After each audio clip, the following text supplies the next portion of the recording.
Bonjour à tous, c'est William de Ma Petite Watch. J'ai le plaisir de recevoir pour le 3e épisode du Time to Talk Lionel. Lionel, youtubeur horloger depuis 4 ans, nous partage au travers de sa chaîne Chronoflexion sa passion pour les montres. J'ai eu le plaisir d'échanger avec lui et de lui poser quelques questions. Je vous laisse en très bonne compagnie de Lionel et vous retrouve à la fin de la vidéo.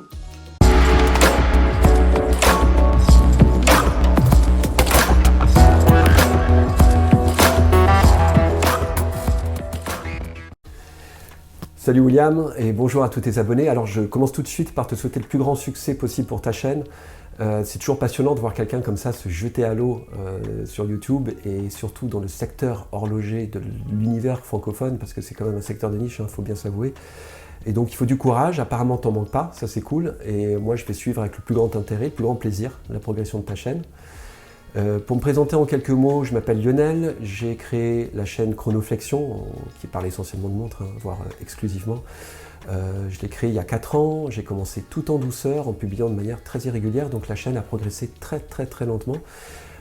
Aujourd'hui, je publie de manière beaucoup plus régulière depuis 2 mois, et je taquine à peu près les 4000 abonnés.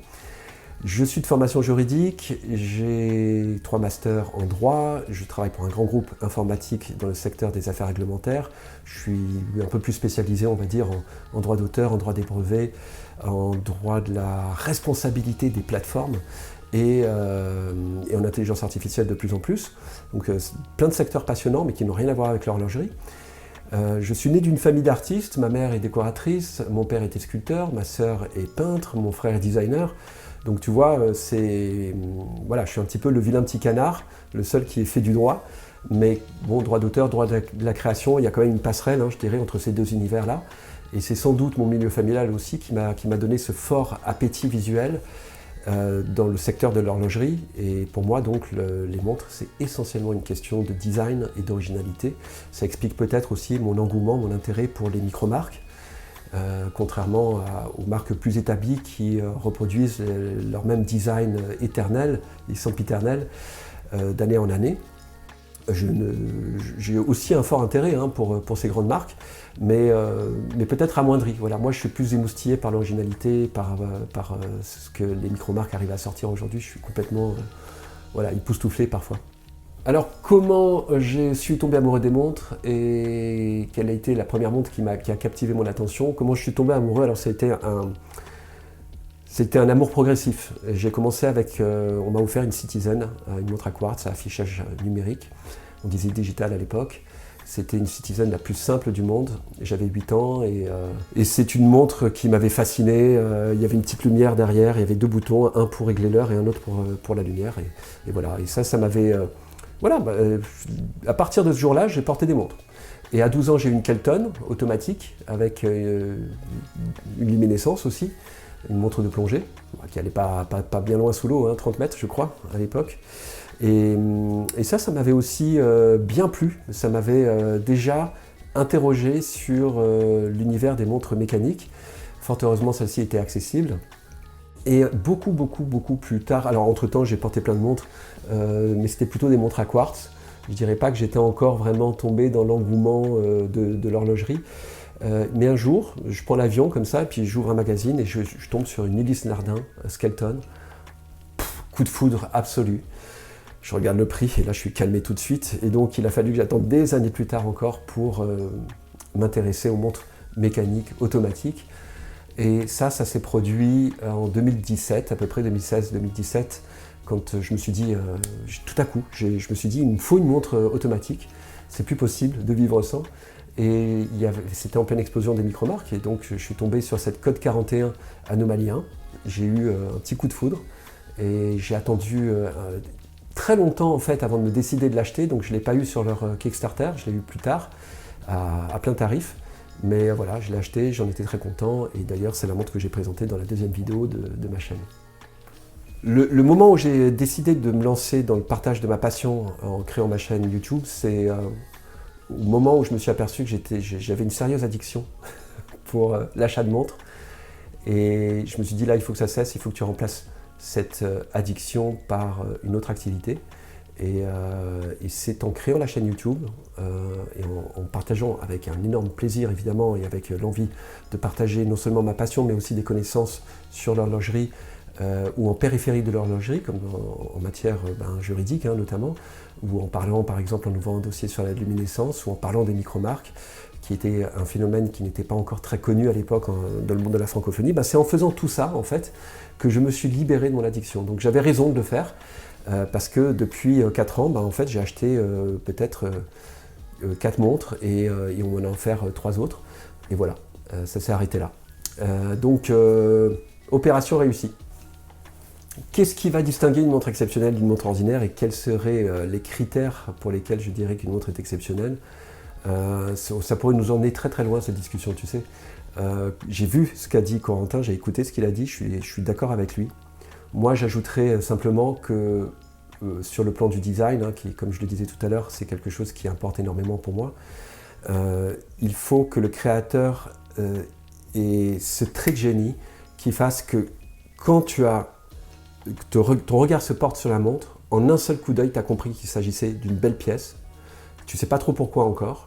Et il va vraiment falloir que tu te penches un petit peu sur les détails de cette montre pour que tu comprennes. Tu dis, d'accord, il a placé ça ici, il a fait ça comme ça, il filait les aiguilles, là. J'ai une DRZ02R aérolite en main. Et c'est typiquement, pour moi, un design qui est dans le domaine de l'exceptionnel. Surtout sur cette montre-là, dans la collection des montres de Di Renzo. Le travail du boîtier, les chanfreins. Après, on peut parler de plein d'autres choses, de la qualité des matériaux, du brossage, du mécanisme. Pour moi, tout ça, c'est important aussi. Ça fait partie des ingrédients nécessaires pour qu'une montre soit qualifiable d'exceptionnelle. Mais c'est avant tout le design et la manière dont le designer arrive à nous enchanter en très peu de traits. Alors, mes sources d'informations en matière horlogère, je dirais que c'est principalement les chaînes YouTube qui existent aujourd'hui dans le monde, mais pas uniquement dans le monde de la francophonie. J'ai commencé avec les chaînes anglophones, parce qu'en francophonie, il n'y avait que Viviane, la petite trotteuse, qui sévissait à l'époque. Donc moi, c'était The Urban Gentry, Just One More Watch, Time Teller. Il y en avait plein d'autres. Aujourd'hui, il y a Peter Kotsa, génial, super, avec un visuel magnifique. Et évidemment, toutes les chaînes horlogères francophones, et j'ai évidemment quelques bouquins dans ma bibliothèque, dont l'histoire du temps, dont un bouquin que vient de m'offrir ma copine sur les grandes marques horlogères, et donc ça me passionne. Et voilà, j'ai rien de précis à recommander. Je pense que pour se faire sa culture horlogère, il faut taper par mots-clés sur YouTube et puis aller farfouiller un petit peu, et puis aller se connecter sur 2-3 chaînes, et puis vaquer d'une chaîne à l'autre aussi, c'est important, parce que la manière dont les informations sont synthétisées et délivrées sont toujours différentes, et c'est bien d'avoir différentes sources en fait, pour valider ou invalider des connaissances. Alors non, aujourd'hui dans ma collection, il n'y a pas de montre spécifique qui ait une histoire particulière, parce que ma belle collection de montres, elle remonte à très récemment, donc il n'y a pas une histoire en particulier qui a eu le temps de se constituer. Ceci étant dit, parmi les montres auxquelles je tiens énormément, il y a une Rolex que je me suis offerte il y a 3 ans, l'Explorer 2, dont j'ai fait une vidéo sur ma chaîne, et qui en fait, pourquoi elle a une histoire particulière pour moi? Parce que ça faisait déjà des années que je louchais sur ce design-là.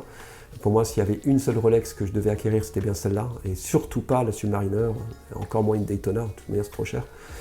Mais l'Explorer 2, waouh! Et j'en ai trouvé une version vintage. Et cette montre, bizarrement, alors que moi, dans mon histoire familiale, il n'y a personne qui était sur les montres. Personne. Mon père, mon grand-père, mes grands-pères, ils avaient des montres à quartz, point barre. Et de petites marques. Donc, moi, j'ai pas eu cette culture, c'est la chance qu'ont eu certains d'avoir cet héritage de culture horlogère. Mais en revanche, cette montre, cette Rolex, elle me fait penser à mon père, qui nous a quittés il y a 7 ans, 8 ans maintenant. Et elle me fait penser à lui. Je ne sais pas pourquoi, il y a quelque chose avec sa lunette en acier, il y a quelque chose de... Elle lui est errée comme un gant, et donc pour moi, c'est la montre qui a une histoire particulière. Pour les top 3 dans ma collection, il y a évidemment cette Rolex. Il y a la X41 de Code 41, Et il y a la DRZ02R Aérolite de Direnzo qui est ici. Voilà. Ça, c'est mes 3 montres favorites. Comment je vois l'avenir de l'horlogerie, l'évolution de l'horlogerie? C'est pas évident, j'ai pas de boule de cristal. Mais en tout cas, du fait que je me sois intéressé au secteur des micromarques et que j'ai regardé comment ce secteur-là est rentré en concurrence, en compétition avec le secteur horloger plus traditionnel, suisse et japonais. Voilà, moi je pense que les micromarques vont s'implanter de plus en plus, mais en même temps, il y en a qui vont naître toujours et il y en a qui vont périr. Et peu importe, parce que l'essentiel de toute manière quand on acquiert une montre, c'est de se faire plaisir, alors peu importe que la marque dure ou pas. C'est mieux qu'elle dure, si on veut avoir droit à un service après-vente existant, évidemment. Voilà, moi je vois l'évolution comme ça. J'espère que les smartwatches vont céder un petit peu la place sur les poignets à ces merveilleuses montres automatiques et mécaniques. En termes d'innovation technologique, écoute, tu vois là, j'ai fait une vidéo sur les heures vagabondes. Et je vois bien ces genres d'affichage d'heures. Il y a d'autres types d'affichage qui sont poétiques comme les heures vagabondes qui existent. Et on va lire l'heure de manière latérale. Et je pense que ce type de montres vont se développer de plus en plus en France. Tu vois, Omnis a commencé à le faire. Aux États-Unis, ça fait un petit moment. Si on regarde un petit peu, c'est intéressant de regarder un petit peu ce qui se fait à l'extérieur de notre petit territoire français ou suisse ou belge. C'est bien de regarder ce qui se fait dans le reste du monde, au Japon, en Chine évidemment, enfin à Hong Kong et aux États-Unis. Et là, on voit qu'il y a effectivement de plus en plus de montres avec un affichage d'heures plus poétique que celui qu'on connaît à l'heure actuelle. C'est une complication, en général, ce sont des modules de complication qui s'ajoutent à un mécanisme ordinaire et qui permettent des affichages comme ça plus originaux. Ça, je pense que ça peut avoir un certain succès. Des conseils que je donnerais à celui qui veut commencer sa collection de montres, pour moi, c'est une forme d'intuition personnelle. Je pense que Corentin a raison quand il dit que le mieux, c'est d'aller se faire une idée, de regarder un petit peu, de farfouiller, et puis quand on repère une montre, d'aller regarder et se renseigner sur ce qu'elle vaut, de regarder les contenus qui ont été créés autour de cette montre sur YouTube ou sur des blogs. Après, moi, je peux donner des recommandations un peu bateau. Hein. Par exemple, éviter de faire ce que j'ai fait, d'acheter frénétiquement plein de petites marques, de petites montres de petites marques. Il y a un moment donné, j'aurais dû me concentrer peut-être sur une dizaine de montres de micro-marques et garder mon pognon pour acheter des montres de marques plus établies parce que ça fait plaisir aussi. Et c'est chouette d'avoir une montre un peu plus prestigieuse parfois au poignet, j'apprécie. Il faut peut-être retenir un petit peu sa frénésie au début quand on découvre le secteur des micro-marques. C'est ça, c'est très piégeux en fait, c'est parce qu'il y a tellement de créativité et de propositions que du coup on peut se laisser aller un petit peu facilement pour peu qu'on ait un petit peu de réserve en banque. Moi je conseille qu'au bout de l'achat d'une dizaine de montres, il faut se calmer et commencer à épargner pour des montres un petit peu plus costauds. Ça, ce serait mon conseil principal, je pense. Et sinon, le deuxième conseil, c'est n'écoutez pas nécessairement tout ce que les autres vous disent, et notamment sur les chaînes YouTube, et notamment ce que je viens de vous dire, écoutez votre cœur.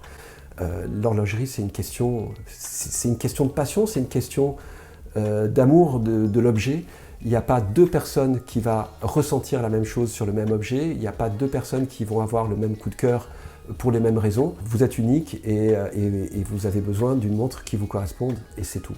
Alors une montre pour un budget inférieur à 1000 € ou équivalent, si il ne devait y en avoir qu'une pour quelqu'un qui commence une collection, je recommande la Khaki Field King de Hamilton. Donc c'est pas celle que Corentin présente habituellement, je l'ai ici, hein. C'est cette montre-là que je trouve vraiment très jolie, très élégante et à la fois c'est une field watch. Vous voyez le design du boîtier au niveau de la garde couronne. Je trouve ça très élégant, très joli.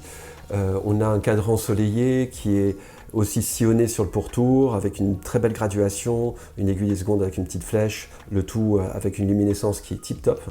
Voilà, c'est une field watch étanche à 5 ATM, certes c'est peut-être peu, mais c'est largement suffisant pour ce que vous en ferez si vous ne plongez pas avec.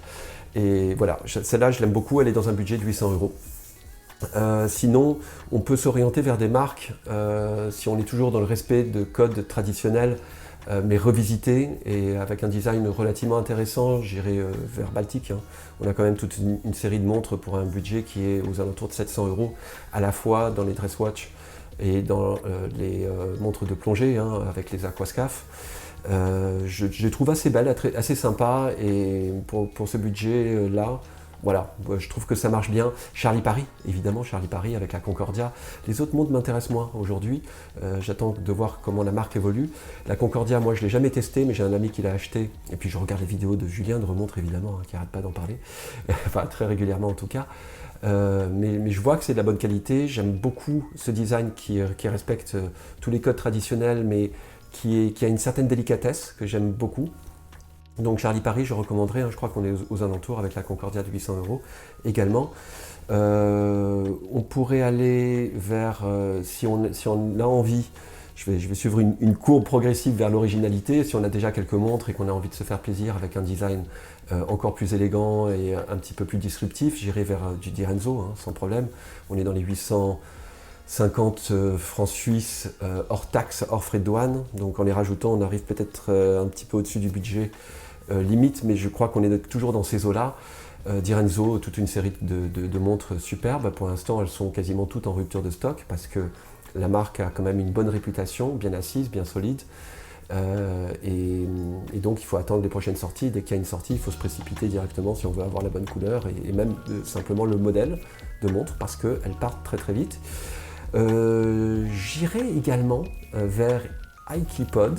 J'adore leurs montres toutes rondes, assez sphériques, les Duopod notamment, qui sont aux alentours de 600-700 €, ce qui n'est pas très cher pour une montre, je dirais, avec ce type de design qui est très original, très disruptif, unique.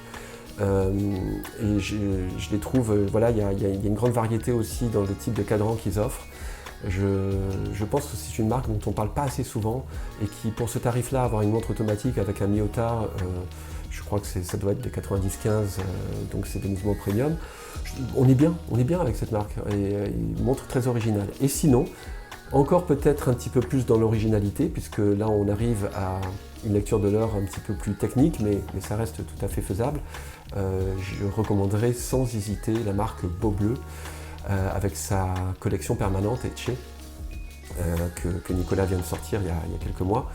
Et qui nous offre des montres vraiment plus belles les unes que les autres. Voilà. Après, il faut aimer les aiguilles rondes. Moi, je trouve que c'est un design assez peu ordinaire, voire extraordinaire, et qu'une fois qu'on s'habitue à lire l'heure, on s'y habitue. Avec, j'en ai une de Beaubleu. Ça pose plus aucun problème, et je trouve qu'on a une montre très très élégante au poignet, à la fois disruptive, mais en même temps avec un design dont l'originalité ne fait pas peur. Ce sont des montres qui sont belles, c'est reconnu par quand même un très grand nombre de personnes. Et donc voilà, je recommanderais également du Beaubleu pour un budget inférieur à 1000 €. Il y a d'autres recommandations que je pourrais faire. On peut aller farfouiller du côté de chez Seiko. C'est une marque que j'aime beaucoup. Je sais qu'elle attire à elle pas mal de critiques, mais pour un budget inférieur à 1000 €, on a encore des modèles de très bon rapport qualité-prix. Surtout, on a une très grande diversité de choix, à la fois dans les dress watch et dans les montres, dans les tool watch et dans les montres de plongée. Il y a toute la série des Seiko 5 qui est assez sympa. On peut trouver des cadrans tout à fait à son goût. Il n'arrête pas d'en produire, on ne peut pas suivre, donc c'est difficile d'en recommander une en particulière. En dress watch, il y aurait les Cocktail Time qui sont pas mal dans la série des montres un petit peu habillées de chez Seiko pour un budget très raisonnable encore. Et puis sinon j'irai regarder du côté de chez Zelos, une micro-marque, je crois qu'il est établi à Hong Kong si je me souviens bien. J'avais fait une vidéo sur cette marque-là, et qui offre tout un tas de montres de plongée, des dress watch aussi, avec des cadrans extraordinaires, avec des matières différentes, avec des structures différentes. Et là encore une fois, c'est une micro-marque, donc dès qu'ils sortent une montre, il faut se précipiter pour en acheter une, qu'elle soit en série limitée ou pas. Elles sont très rapidement en rupture de stock. Voilà pour mes recommandations. Mes projets pour 2024, c'est une question, c'est la plus difficile pour moi. Parce que des projets, j'en ai à la fois plein, et en même temps, j'essaye de me laisser un petit peu guider, de laisser suffisamment de flexibilité dans ce que je commence à semer et de voir comment ça pousse pour m'orienter en fonction de ça. À la fois dans ma vie professionnelle que dans ma vie passionnelle, celle qui concerne l'horlogerie notamment. Pour Chronoflexion, là j'avais envie, comme j'ai donné un petit coup d'accélérateur pour la publication de mes vidéos, je vais voir si les abonnés aiment bien les nouveaux formats que j'offre. Et peut-être exploiter un certain nombre de ces formats, parler un petit peu plus, aller un petit peu plus dans le monde des brevets, de la technique, ou bien aller sur ce que j'appellerais la bataille des looms, et comparer un petit peu les looms des montres de ma collection. Il y a Jody de Just One More Watch qui fait ça depuis très longtemps et je trouve ça assez génial. Évidemment, moi je le ferai dans un style complètement différent et beaucoup plus français. Voilà, ça c'est un truc qui me botte bien, donc ça pourrait être un des projets. Et puis j'aimerais collaborer avec plus de youtubeurs également. Et là, j'ai le projet de faire contribuer un certain nombre d'entre eux à ce petit jeu d'essai-d'erreur entre une montre dite hommage et la montre source dont elle s'inspire. Et d'essayer de voir si c'est une réplica ou une hommage, et discuter un petit peu autour de ce phénomène des montres hommages, de manière peu technique, mais surtout au niveau du design. Et voilà, ça j'aimerais bien faire tout ça. Un grand merci Lionel pour ta participation à ce 3e épisode du Time to Talk. J'espère que vous avez apprécié l'échange, du moins les réponses de Lionel. Le format vidéo va se développer petit à petit. N'hésitez pas à me dire ce que vous en pensez en commentaire. Abonnez-vous, mettez la petite cloche pour suivre les vidéos en live. Et n'hésitez pas à rejoindre la chaîne de Lionel Chronoflexion ainsi que les différentes pages Instagram que vous verrez en description. À très vite!